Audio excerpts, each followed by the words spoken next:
Hey there, Hofstra fans. Welcome to this week's edition of the WB Mason Coaches Report, right here on GoHofstra.com. I'm Mike Sullivan, joined by head coach of the Hofstra men's soccer program, Richard Nuttall. Coach, how's it going today? It's going okay, Mike. Thank you. Coming out for your first road trip of the season, a draw against St. Joe's, a loss yesterday to Temple. Take me through the couple of matches. What did you see from your team? St. Joe's, we showed a lot of endeavour and hard work, and I thought good team spirit and togetherness, and we just fell down on a few mental lapses, when we really think about it over both games.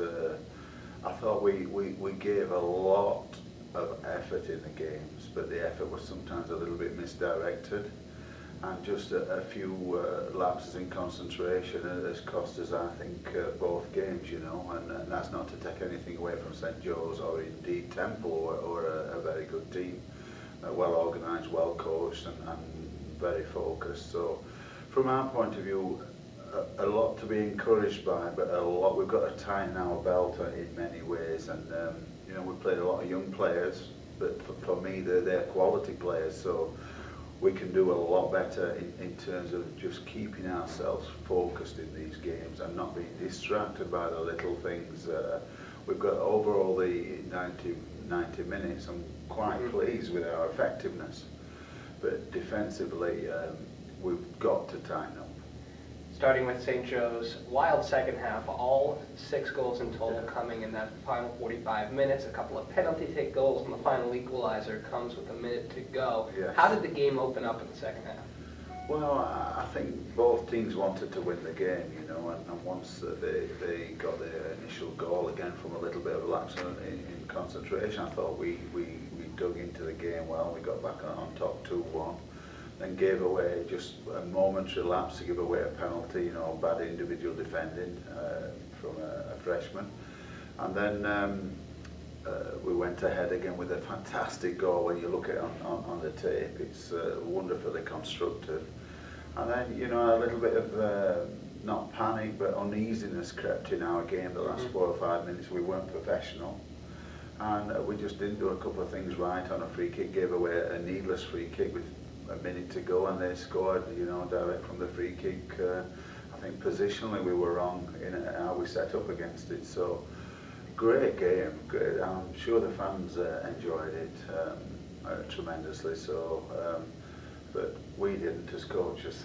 Maïd Memish gets his first goal of the season against the Hawks, coming off the bench in both of the games. Is that more of a fact that he's still not 100% fit, but do you like what you see from him over the weekend? Oh, he's a quality player. He's probably 80% fit. He's not sharp. He's had an hamstring problem, but we managed to get a few more minutes out of him yesterday. He's coming good. Be a couple of weeks before we see the best out of Maïd. We just got to be careful. We've got to manage his time and be careful with his injury. So hopefully we can do that, and in the next few games we'll see him much more effective. Chris Grief has another 2-point game against St. Joe's. How important is he to your offense? Oh, it's tremendous. That left foot is magical almost, and he just all the set pieces and his delivery into the box, and then when he's on the ball around the box, it's just so dangerous. Yesterday he had a shot on goal with about 13 minutes ago he was a bit unlucky with, and he's doing very well. We've got to keep him focused. He sometimes drifts out of games now and again, but does very well overall. Looking at the goalkeeper position, Roberto Pellegrini, you take him out of the Temple game with about 25 minutes to go. Patrick Pray gets his first appearance of the season. First off, what did you see from Roberto, and what went into the decision to put Patrick in against Temple?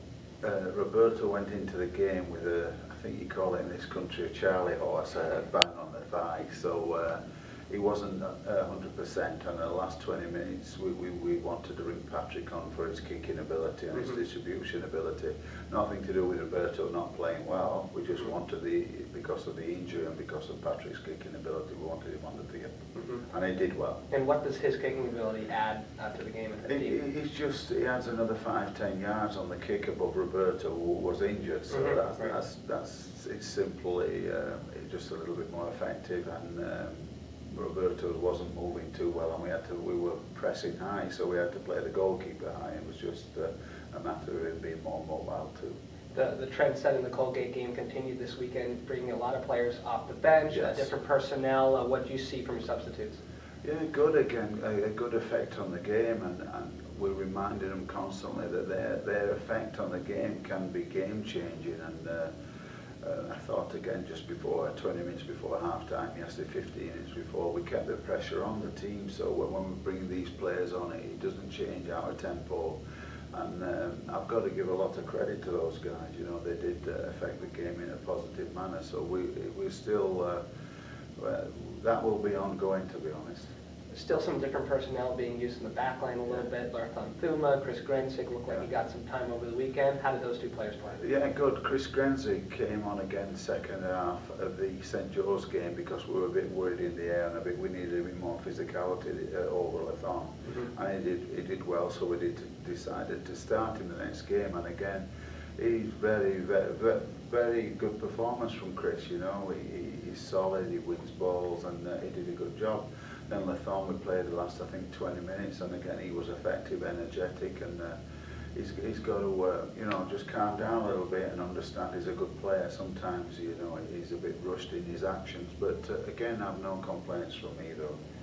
Off the bench, offensively, Nino Alfonso, who played well in his home opener against Colgate, looked like he had some good efforts over the weekend as well. Coming into the midfield, what does he add to your offense? He's like the Energizer Bunny. He's got a lot of energy and he's pacey and raw. You know, again, we've got a lot of work to do with Nino, but if he'll listen, if he's coachable and he'll take things on board, he can be a very effective player, just purely because of his energy and his athletic ability.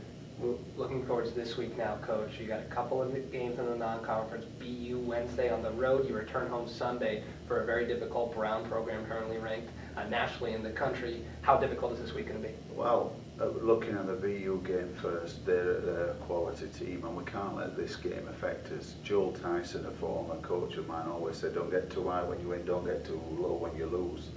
So from our point of view, the weekend's behind us, and we know we've got a very good BU team to play against. We're not looking at the Brown game yet, but we'll get our game plan set, and we're looking forward to the challenge, and it's a major challenge. You know, Temple a great team, BU a great team, Brown a great team. It's all to play for. Took on the Terriers last year and beat them 2-1. Yes. How much can you take out of last year's game? I think it's very, with a new team, you know, the psyche is there for 5 or 6 of the players that are on the field, but from our point of view, it's a new year and we've just got to be just as effective as last year. It's one of our better first halves, if I remember last year, but then the second half, BU came back into the game, so they're quality and we've got to be on top of our game. Finally, Coach, another 2-game week for you. What are you looking for this team to build on after their first 3 matches of the season? Well, I think it's an evolution. You know, in the season, you've got to evolve as a group, and there's a lot that we've just made notes now on our weekend, and there's a lot of little bits and bobs that we've got to get on top of, and it's taking care of the small stuff that helps you achieve great things, and that's what we're going to be working on in practice and pre-game preparation, just all the little things. The Hofstra men's soccer team, 2 games this week. Wednesday night on the road against Boston University. Sunday they return home to take on Brown. For head coach Richard Nuttall, I'm Mike Sullivan. Thanks for tuning in to the WB Mason Coaches Report.